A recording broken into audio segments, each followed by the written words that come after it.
தமிழக மக்கள் முன்னேற்ற கழகத்தின் சமூக சமத்துவ வெள்ளி விழா மாநில மாநாடு ஆகஸ்ட் 24 திண்டுக்கல்லில் அழைக்கிறார் பே. ஜான் பாண்டியன் அவர்கள். அனைவரும் வாரீர். தமிழக அரசியல் வரலாற்றுல தென் மாவட்டங்களுக்கு அப்படின்னு ஒரு சிறப்பான பக்கங்கள் உண்டு. தென் மாவட்ட அரசியல்ல பாத்தீங்கன்னா ரொம்ப முக்கியமான புள்ளியாக பேசப்படுறவர் தலைவர் ஜான் பாண்டியன் அவர்கள்.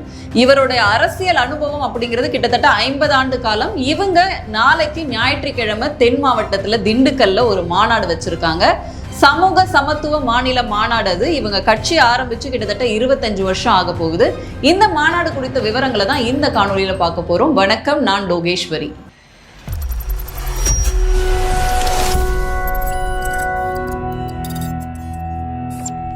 தென் மாவட்ட அரசியல்ல ரொம்ப முக்கியமா பேசப்படுற பெயர், தவிர்க்கவே முடியாத பெயர் அப்படின்னு சொன்னா அது ஜான் பாண்டியன் அவர்களோட பேர் தான். கடந்த வருடம் கூட பாத்தீங்கன்னா 2024 பாராளுமன்ற தேர்தலில் என்டிஏ கூட்டணியில தாமரை சின்னத்துல போட்டி போட்டாரு தென்காசி மாவட்டத்துல. ஸோ ரொம்ப நீண்ட நிறைய அரசியல் வரலாறு உள்ள ஒரு தலைவர். இவரை குறிப்பா ராமநாதபுரம், திருநெல்வேலி, தென்காசி இந்த பகுதிகளெல்லாம் ரொம்ப ரொம்ப ரொம்ப அறியப்பட்ட முகம்.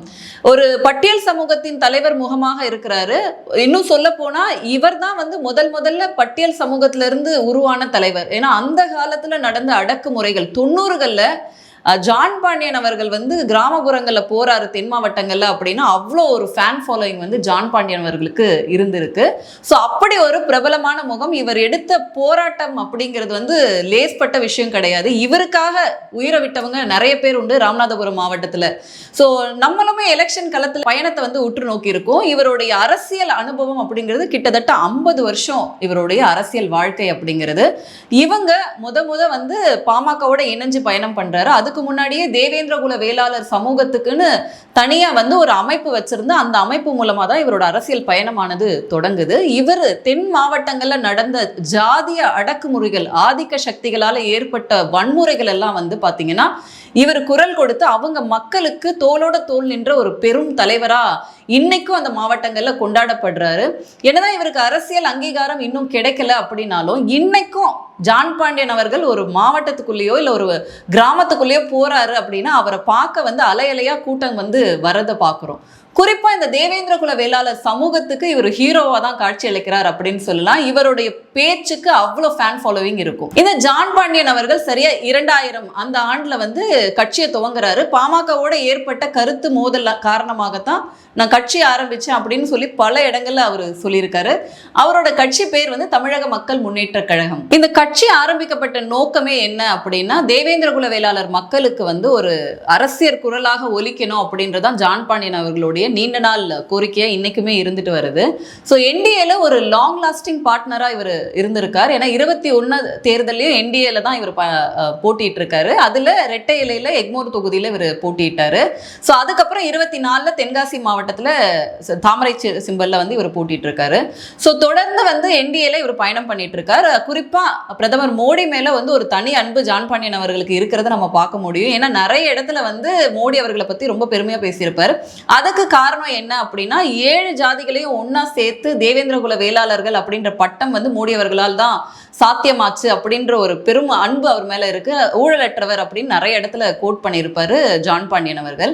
ஸோ இந்த 7 ஜாதியை ஒன்னா சேர்த்து கடந்த 2021 தேவேந்திர குல வேளாளர்கள் அப்படின்னு சொல்லி பட்டம் அளிச்சாங்க. அந்த 7 ஜாதிகள் என்னென்ன அப்படின்னா பல்லன், குடும்பன், கல்லாடி, கடையன், தேவேந்திர குலத்தான், பன்னாடி, வாத்திரியன் அப்படின்னு சொல்லிட்டு 7 ஜாதிகளா இருந்தவங்கள ஒன்னா சேர்த்து தேவேந்திர குல வேளாளர்கள் அப்படின்னு அழைக்கிறாங்க. இதுலயுமே கான்ட்ரவர்சி இருந்தது. அவங்களை எப்படி வேளாளர்கள் அப்படின்னு கூப்பிடலாம், இன்னைக்குமே சமீபத்துல கூட நம்ம பார்க்கிறோம் எப்படி அவங்களை வேளாளர்கள் அப்படின்னு சொல்லலாம் அப்படின்னுட்டு. ஸோ முதல்ல இவங்க தேவேந்திர குலத்தான் அப்படின்னு அழைக்கணும் அப்படின்னு சொல்லிட்டு தான் இருந்துச்சு. பட் ஆனால் ஜான் பாண்டியன் அவர்கள் ரொம்ப ஸ்ட்ராங்கா அந்த காலத்திலேயே இருந்திருக்காங்க. கிடையாது, நாங்க தேவேந்திர குல வேளாளர்கள் தான், எங்க தொழிலே வேளாண் தொழில் தான், பள்ளத்துல இருந்து நாங்க விவசாயம் பார்த்ததுனாலதான் எங்களை பல்லன் அப்படின்னு சொன்னாங்க அப்படின்றத தெளிவா சொல்றாங்க. எங்கெல்லாம் நீர்நிலைகள் இருந்துச்சோ, எங்கெல்லாம் கடலுடைய அந்த தாழ்வான பகுதிகள் இருந்தும் அந்த பள்ளத்துல இருந்து உழவம் பார்த்தவங்க தான் இந்த மருதநில மக்கள் தான் இந்த தேவேந்திர குல வேளாளர் மக்கள் அப்படிங்கிறது வரலாறு சொல்லுது. அப்படி இவங்க வஞ்சகம் செய்யப்பட்டு எஸ்சி பட்டியல தள்ளப்பட்டதாக தான் இந்த சமூக மக்கள் இன்னைக்கும் சொல்லிட்டு இருக்காங்க. இவங்க பிரிட்டிஷ் பீரியட்ல இவங்க பிசில இருந்தவங்க, எம்பிசில இருந்தவங்கள தான் இப்படி எஸ்சி பட்டியல்ல பிரிட்டிஷோடைய அடக்குமுறையினால இவங்க தள்ளப்பட்டாங்க அப்படிங்கிறது அந்த மக்களோட கோரிக்கை. அதனாலதான் எஸ்சி பட்டியலிருந்து நாங்க வெளியேறணும், நாங்க உழவு தொழில் செய்யறவங்க, நாங்க தான் உண்மையான வேளாளர்கள், நாங்க தான் வேளாண் தொழில் செய்யறவங்க அப்படின்னு சொல்லிட்டு இந்த மக்கள் சொல்லிட்டே இருக்காங்க. என்னதான் நம்ம படிச்சு வளர்ந்த சமூகமா இன்னைக்கு இருந்தாலும் இந்த எஸ்சி அப்படிங்கிற சொல் இருக்கு இல்லையா, இன்னைக்கு பட்டியல் சமூகம் அப்படின்ற சொல் வந்து அவங்கள உளவியல் ரீதியா எப்படி வந்து நம்ம தாழ்த்தப்பட்டவங்களா இன்னுமே பார்க்குற மனப்பாங்கு அப்படிங்கிறது இந்த சமுதாயத்தில் இருக்கு அப்படின்றத நம்ம அனைவருமே ஒத்துக்கக்கூடிய விஷயம்தான். ஏன்னா சமீபத்தில் நடந்த கவினோட படுகொலை இது வந்து நம்ம எல்லோரையுமே வந்து கவலைக்கு உள்ளாக்கியது. ஏன்னா கவின் மாதிரி நல்லா படித்து ஒரு நல்ல சம்பளம் வாங்கிட்டு இருந்த ஒரு பையன் வெறும் ஜாதிய காரணங்களுக்காக வந்து எஸ்சின்ற ஒரே காரணத்துக்காக தான் அவன் வந்து படுகொலை செய்யப்பட்டிருந்தாரு. ஸோ இது எல்லாரோட மனசுலையுமே வந்து ஒரு கேள்வி தான் எழுப்பியிருக்கு. தப்பு யார் செஞ்சாலும் தப்பு தான். இன்னைக்கு நம்ம படித்து வளர்ந்த சமூகமா மாறிட்டு இருக்கோம். இன்னுமே உளவியல் ரீதியிலான இந்த தாக்குதல்கள் அப்படிங்கிறது எஸ்சி மக்கள் மத்தியில நடந்துட்டு தான் இருக்கு. அதை ஜான் பாண்டியன் போன்ற முக்கியமான தலைவர்கள் வந்து சொல்லிக்கிட்டே தான் இருக்காங்க. இந்த மாநாடுமே வந்து அதை தான் வந்து எடுத்துரைக்க போகுது அப்படின்னு நம்ம நம்புவோம். ஏன்னா இந்த மாநாடோட டைட்டிலே பார்த்தீங்கன்னா சமூக சமத்துவ மாநில மாநாடுன்னு தான் வச்சிருக்காங்க. தமிழக மக்கள் முன்னேற்ற கழகத்தின் சமூக சமத்துவ வெள்ளி விழா மாநில மாநாடு ஆகஸ்ட் 24 திண்டுக்கல்லில் அழைக்கிறார் பே. ஜான் பாண்டியன் அவர்கள். அனைவரும் வாரீர். குறிப்பா இந்த மாநாட்டுக்கு பின்னாடி இவங்க வைக்க போற முக்கியமான கோரிக்கைகள் என்னன்னா, பட்டியல் வெளியேற்றம் அப்படிங்கிறது தான் முக்கியமான கோரிக்கை. தேர்தல் அரசியலை முன்னிறுத்தி இந்த மாநாடு இருக்கும் அப்படின்றத நம்ம எக்ஸ்பெக்ட் பண்ணலாம். கிட்டத்தட்ட வந்து 30,000 பேர் வந்து இவங்க எக்ஸ்பெக்ட் பண்றாங்க. திண்டுக்கல்ல மெயின்ல வந்து இந்த மாநாடானது செய்யப்படுது. இதுக்காக வந்து கிட்டத்தட்ட ஒரு மாசத்துக்கு மேல ஜான் பாண்டியன் அவர்கள் ஒவ்வொரு கிராமமாக போய் தேவேந்திரகுல மக்கள் மற்றும் பொதுமக்கள் எல்லாரையும் சந்திச்சு இந்த நிகழ்ச்சிக்கு வர்றதுக்காக அழைப்பு விடுத்திருக்கார். இவரோட சேர்ந்து இவங்களோட வாரிசுகளுமே அரசியல் களத்துல நம்ம பயணம் பண்றதை பார்க்க முடியும். குறிப்பா இவங்களோட மனைவி இந்த கட்சியோடைய பொதுச் செயலாளராக பணியாற்றுறாங்க, பிளஸ் அட்வொகேட்டும் இருக்காங்க. மாற்று சமூகத்தை சேர்ந்தவங்களா இருந்தாலுமே இந்த ஜான் பாண்டியன் அவர்களோட அரசியல் பயணத்துல பெரிய ஒரு ஸ்கோப் வந்து இவங்களுக்கு இருக்கு. இவர் பல காலம் ஜெயில்வாசத்துல இருந்த பொழுது இந்த கட்சியை வழிநடத்தின பெருமையானது பிரிசிலா பாண்டியன் அவர்களுக்கு இருக்கு. அத்தோட சேர்ந்து அவருடைய மகனான வியங்கோ பாண்டியனாக இருக்கட்டும் அல்லது அவங்க மகளான டாக்டர் வினோலின் நிவேதாவாக இருக்கட்டும், இவங்களுமே அரசியல் காலத்துல தென் மாவட்டங்கள்ல மக்களை சந்திச்சுட்டே இருக்காங்க. பொது பிரச்சனைகளுக்கு நிறைய இடத்துல இவங்களை நம்ம பார்க்க முடியும். குறிப்பா அவங்க பொண்ணை வந்து இந்த வாட்டி அவர் வந்து களம் இறக்குவார் அப்படின்னு பார்க்கப்படுது. ஸோ இவங்க சமீபத்தில் 2024 தேர்தலில் தன்னுடைய அப்பாவோட சேர்ந்து இவங்க நிறைய அரசியல் களத்தில் போய் பிரச்சாரங்கள் மேற்கொண்டாங்க. அது மட்டும் இல்லாமல் தொடர்ந்து கட்சி நிர்வாக பொறுப்புலையும் இருக்காங்க. பல மாநாடுகள் பொதுக்கூட்டங்கள்லாம் இவங்க வந்து தலைமையேற்று நடத்திட்டும் இருக்காங்க. ஸோ ஒரு பெண் ஆளுமையாக அரசியலில் வலம் வருவாங்க அப்படின்னு ஜான் பாண்டியனோட மகள் வந்து எதிர்பார்க்கப்படுறாங்க. ஸோ இந்த மாநாட்டில் இவங்க வைக்க போகிற ஸ்பெஷல் கோரிக்கைகளாக என்ன இருக்கு? ஸோ இந்த சமூகத்தில் சமத்துவம் நிலவணும் அப்படிங்கிறதுல ரொம்ப குறிப்பாக இருக்காங்க. பெண் ஆண் அப்படின்ற ஏற்ற தாழ்வுகள் இருக்கக்கூடாது. அதே மாதிரி பட்டியல இருந்து நாங்க வெளியேறணும். இந்த 7 சமூகத்தையும் ஒன்னு சேர்த்து தேவேந்திரகுல வேளாளர்கள் அப்படின்ற பட்டம் கொடுப்பதற்காக கிட்டத்தட்ட 1.5 வருஷம் இவங்க கருப்பு சட்டை போராட்டம் அப்படின்றத பண்ணியிருக்காங்க.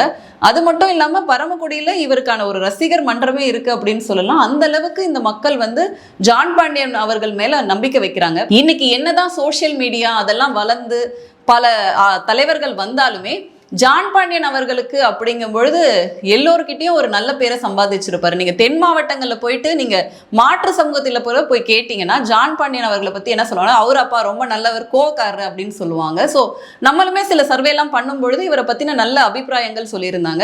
நிறைய எந்த ஒரு அரசியல் தலைவர்களாக இருந்தாலும் அவங்களுக்கு பாசிட்டிவ் சைடும் இருக்கும், நெகட்டிவ் சைடும் இருக்கும். ஸோ அப்படி ஜான் பாண்டியன் அவர்களுக்கு மிக்ஸ் ஆஃப் போத் அப்படின்னு சொல்லலாம். 2 பக்கமும் இருக்கு. அவரோட பாசிட்டிவ்ஸும் நிறைய இருக்கு, அவரோட நெகட்டிவ்ஸும் நிறைய பேசப்படுது. ஸோ ஆனா இன்னுமே இவர் வந்து அங்கீகாரம் பெறல அரசியல்ல அப்படின்னு சொல்லிட்டு ஒரு முணுமுணுப்பு குரல்கள் நம்ம கேட்டுட்டே தான் இருக்கும். ஸோ அதுக்கு இந்த 2026 தேர்தல் களம் பெரிய விடை கொடுக்கும் அப்படின்னு நம்ம எதிர்பார்க்கலாம். இந்த மாநாடு அப்படிங்கிறது ரொம்ப பிரம்மாண்டமான முறையில் அவங்க ஏற்பாடு பண்ணியிருக்காங்க.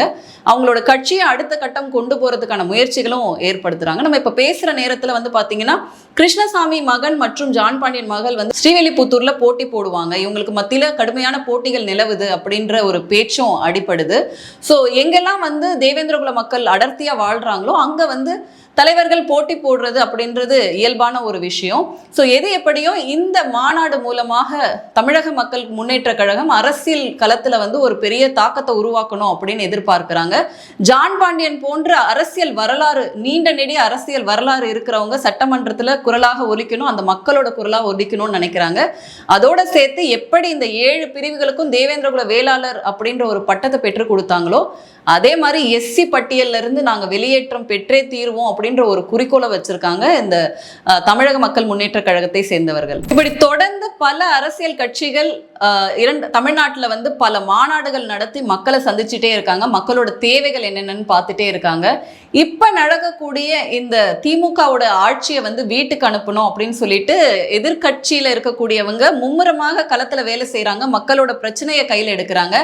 அப்படி பட்டியலின சமூக மக்களின் பெரும் குரலாக ஒலிக்க போகிறார் ஜான் பாண்டியன் அவர்கள் அப்படின்னு எதிர்பார்க்கலாம். அவர் இந்த மாநாடுகள் நடத்துறது மூலம் தொடர்ந்து மக்களிடையே கனெக்டடா இருக்கிறது மூலம் 26ல அவர் நினைக்கிற அந்த இலக்கை அடைவார் அப்படின்னு எதிர்பார்க்கப்படுது.